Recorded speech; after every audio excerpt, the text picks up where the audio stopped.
Are we recording?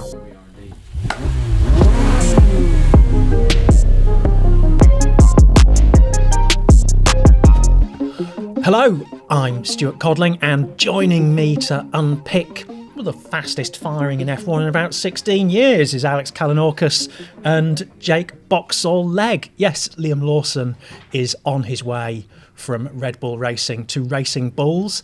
Yet fastest firing since Luca Badoa was given the Spanish Archer from Ferrari in 2009 after 2 races, replacing Felipe Massa.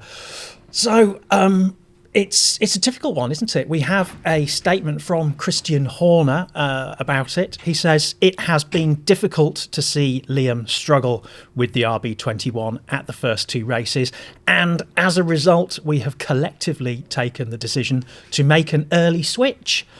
We came into the 2025 season with 2 ambitions: to retain the World Drivers' Championship and to reclaim the World Constructors' title, and this is a purely sporting decision. We acknowledge there is a lot of work to be done with the RB21, and Yuki's experience will prove highly beneficial in helping to develop the current car. We welcome him to the team and are looking forward to seeing him behind the wheel of the RB21.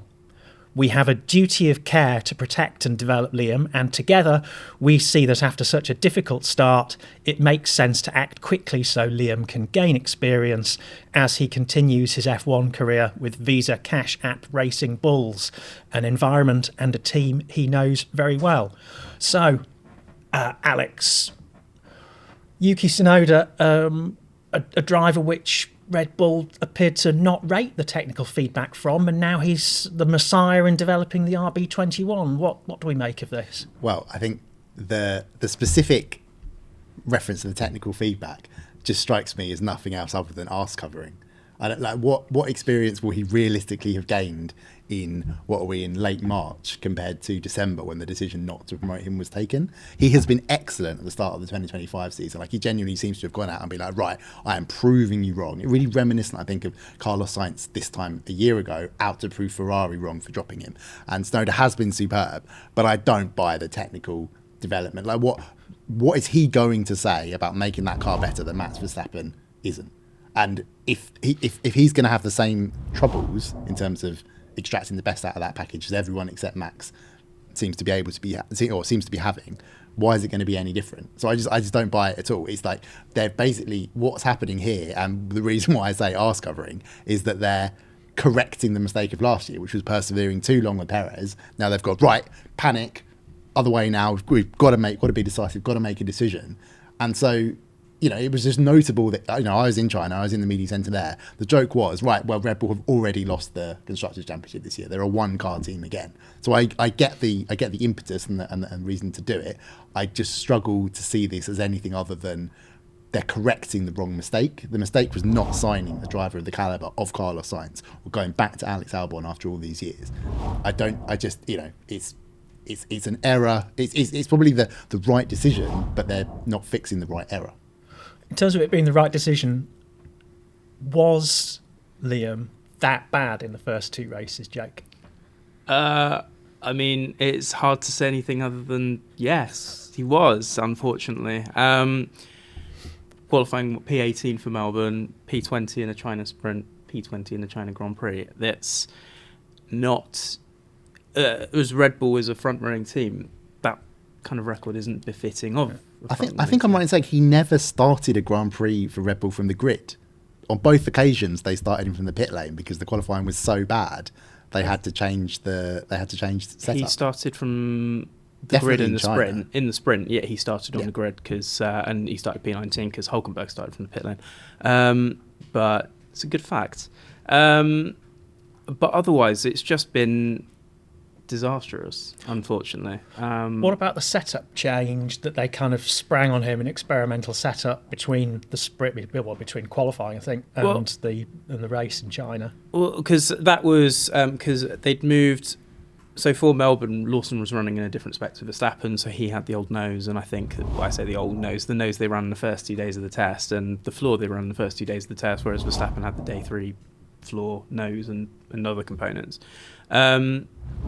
In China, they were on the same aero spec, but then they rolled Lawson back to what he had in Melbourne because it was clear that they felt that he just didn't have the confidence with it. But you just get to a point where they're just throwing things at the wall at that point to see what sticks. And the fact that they're there after 2 races suggests how quickly the confidence in Lawson had fallen. Obviously, we know that it's a very, very difficult car to drive. And we know that this is a car that suits Max Verstappen and nobody else, because that's just the way it's developed over the last couple of years. I think starting in 2022, they had a platform. Verstappen was the guy in form. They followed what Verstappen wanted with development, and it just has snowballed and snowballed to the point where it's a car that even he struggles to drive. Lawson is in a position where he's going into the lion's den. He doesn't know how to tame that car. There were apparently question marks about his performance anyway during testing, just the gap to Verstappen on, their comparative runs.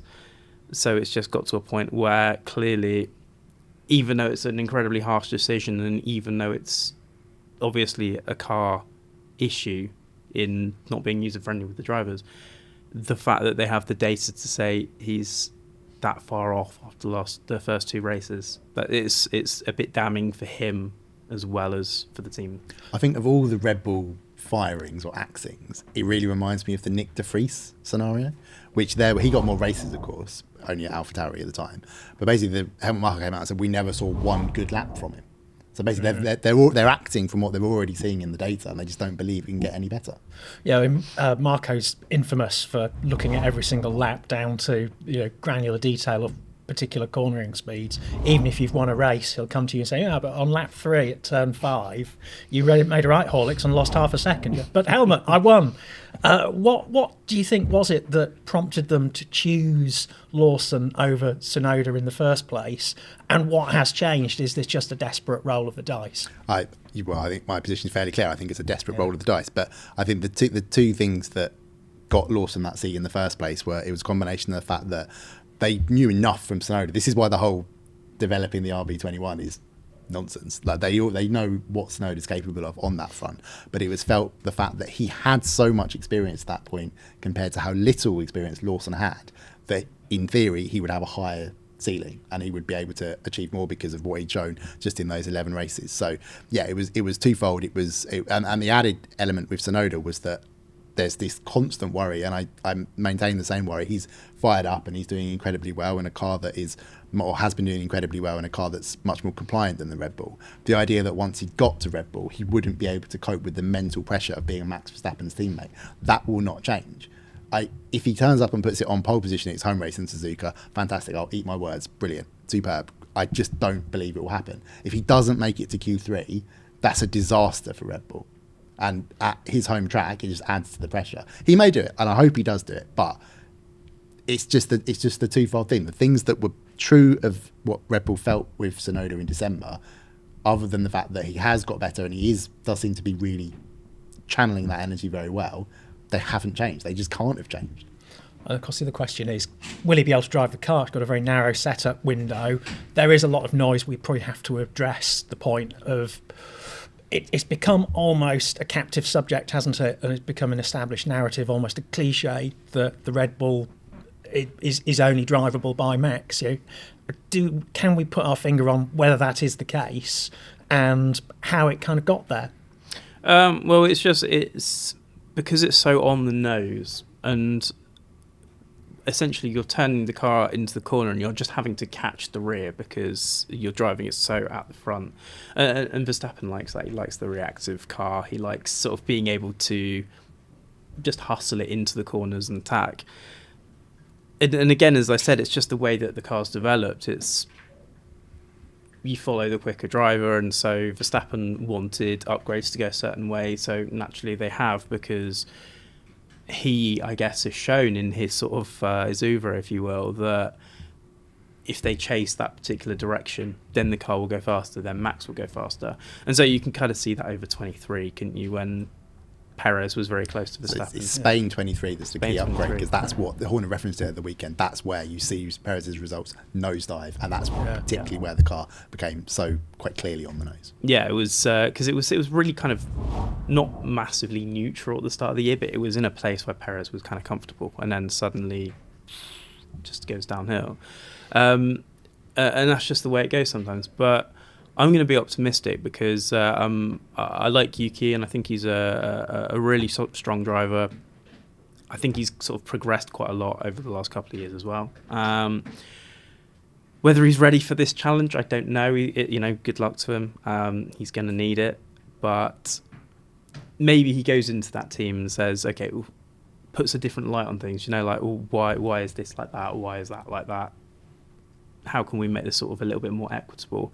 I don't think Lawson had the wherewithal, the experience, anything like that to be able to call those shots.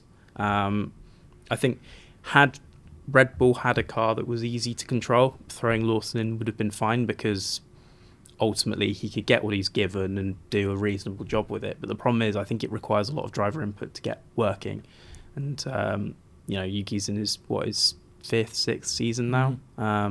Fifth season, so he should be able to handle it a little bit better. What I really like is the noises he's making. Like, for all I've said, I don't think things are going to be any better compared to where they were in December. The questions he was being asked, if you were in the Red Bull in Japan, is that he was like, yeah, it's a faster car. What about going up against Max Verstappen? I can compete against that monster. Like, he's making the right noises, and it's the sort of thing you actually do want to see. So credit to him. You're right. Maybe he is more resilient than I'm giving him credit for earlier. Is it approaching? We're doing a lot of dice rolling metaphors here, but is this? I'll insert another metaphor later.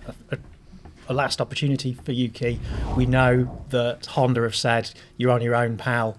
So at the end of this year, he would likely have been out of Racing Bulls. So he was having to do his best to impress Racing Bulls to stay there. What are the implications for his career, especially if he could just get in that car in Suzuka and find that it is he'll be wrestling a monster, but it's doing its special move and sitting on top of him. Well, I think this is his golden opportunity, because with Honda going to Aston Martin, it massively narrowed his potential, because if he wasn't ever going to get to Red Bull, then the idea that, he'd go to Aston, it was nowhere near automatic, because if you're Aston Martin, well, we know Lance Stroll's never being fired.